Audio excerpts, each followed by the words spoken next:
Les gens de nos jours, particulièrement les jeunes de nos jours, disent: je ne sais pas ce que je dois faire.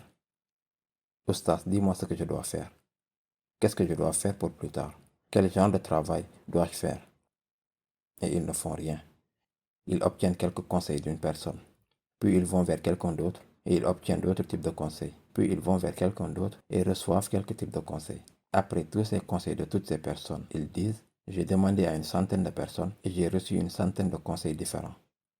Oui, c'est parce que vous avez demandé à une centaine de personnes que vous avez eu une centaine de conseils différents. Parce que les êtres humains sont individualistes.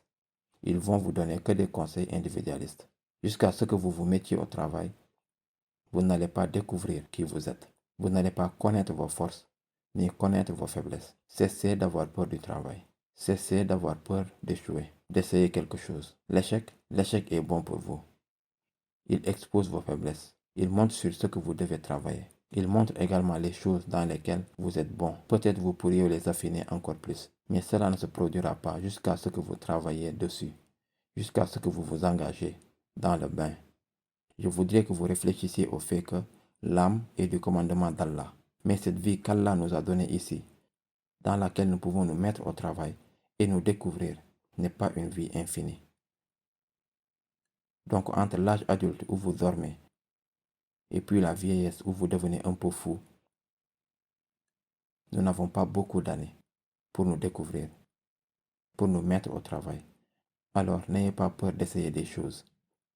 Allah nous a donné cette incroyable aventure dans le monde. N'ayez pas peur d'essayer des choses. Je veux dire, le fait que vous partez à l'aventure pour essayer d'apprendre l'arabe par exemple, c'est bien, mais ce n'est que le début. Essayez des choses dans les affaires, essayez des choses dans votre éducation, essayez différents types d'emplois, essayez des choses. Et si vous vivez votre vie avec la peur, je ne sais pas si cela va fonctionner ou pas, je ne sais pas si je vais réussir à cela ou pas. Ce sont ces types de personnes qui restent sur la touche et qui ne font rien dans leur vie. Vous devez cesser d'avoir peur de l'échec. Vous devez travailler sur votre shakila. Vous devez arrêter de vous stresser. Et si vous arrêtez cela, des choses incroyables se passeront dans votre vie. Quand vous arrêterez d'être déprimé par des échecs, un de mes étudiants préférés à qui j'ai enseigné le programme, vous les gars, vous êtes dans l'année 5. C'est fou. Vous avez fait 5 ans. Un de mes étudiants préférés de tous les temps, je ne vais pas le nommer. Vous savez quel était son problème? Je dis qu'Allah l'a créé pour ne pas apprendre l'arabe. Cet étudiant, chaque jour, il est en classe. Pendant la pause, tout le monde joue au ping-pong ou s'amuse pour se détendre, mais lui, il étudie. Les gens prennent des pauses déjeuner, il étudie. Il est concentré dans ses notes, il est concentré dans ses révisions. Il pose toujours des questions. Étudier, étudier, étudier. Il a des piles et des piles de cahiers qui sont remplis de ses notes. Et encore un autre, encore un autre, encore un autre. Ses mains commencent à lui faire mal? Non, je ne vais pas utiliser un ordinateur portable parce que c'est pour les paresseux. Et c'est un de mes amis proches en plus. Lui et moi avions l'habitude de beaucoup traîner ensemble. Et je lui ai dit, pourquoi ne pas venir avec moi et apprendre l'arabe? Et il s'y est mis. Et puis maintenant, au cours de cette année, quand je l'appelle, tu veux aller traîner, manger un pizza? Et tu veux aller traîner, manger un pizza, sortir? Non bro, je dois étudier. Je suis pourtant son professeur pendant la journée. Non, je dois étudier. Mais merci beaucoup, au revoir. Et en plus, il échoue lamentablement dans beaucoup d'examens. Lamentablement. Mais je ne me sens pas mal du tout pour lui. C'est un effort qui vaut la peine d'être fait.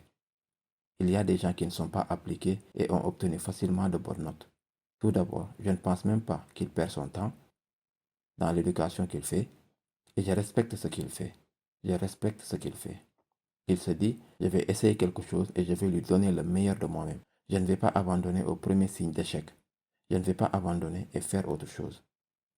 Cette idée de la ligne de travail que vous allez faire, de la carrière, de l'objectif que vous voulez atteindre, les efforts que vous allez faire, tant que vous les trouvez agréables, vous devriez les faire. Le moment où vous avez un jour difficile, vous vous dites, je vais faire autre chose, je vais passer à autre chose. Réellement, ce n'est pas le paradis. Vous avez des bons et des mauvais jours. Cette vie est comme ça. Quand on vous donne des faveurs, tout va bien. Je suis heureux, c'est comme ça que je voulais être. Et le moment où les choses ne vont pas en votre faveur, Kana Yaousa, je suis super déprimé. Je ne sais pas si c'est la bonne chose pour moi. Je ne sais pas si je devrais faire cela. Cela arrive aux étudiants quand ils échouent à un examen. Ou non, quand ils ont seulement une mauvaise note. Comment ils vont se montrer devant leurs parents? Qui va m'épouser maintenant? Parce que vous avez une mauvaise note? Je ne sais pas si je devrais abandonner maintenant parce que cela n'en vaut même plus la peine. Êtes-vous sérieux? Soyez au-dessus de tout ça.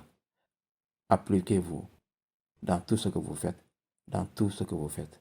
Et ce n'est pas seulement une question dans vos études ou au travail, c'est au-delà de cela. C'est dans la vie en général. Ayez cette attitude. Dans quoi que vous vous lanciez, lancez-vous-y vraiment. Plongez-y complètement. Oui, demandez des conseils, mais ne demandez pas trop de conseils. N'accumulez pas les demandes de conseils encore et encore et encore pour au final ne rien faire. Vous avez quelques personnes dans votre vie, vous pouvez leur faire confiance. Parfois, certaines personnes, elles ont cette habitude où elles aiment obtenir des conseils des gens et ils savent qu'ils vont obtenir deux réponses différentes. Parce qu'ils vivent dans la confusion. Ils se nourrissent de ça. Ils utilisent cela comme un bouc émissaire pour ne rien faire. Il a dit cela et vous avez dit cela. Ils attendent que vous disiez quelque chose pour dire, mais il a dit cela. Vous auriez pu me dire cela avant que je ne vous dise autre chose. Demandez conseil, mais demandez conseil avec un objectif. Et demandez conseil avec une confiance. Vous ne devriez pas simplement demander aux gens au hasard. D'ailleurs, si vous cherchez des conseils contradictoires des gens, cela dit tout d'abord que vous n'avez aucune confiance, numéro 1. Et numéro 2, cela dit, vous ne faites pas confiance aux gens. Vous ne leur faites pas confiance. Pourquoi demandez-vous leurs conseils si vous voulez avoir une autre opinion?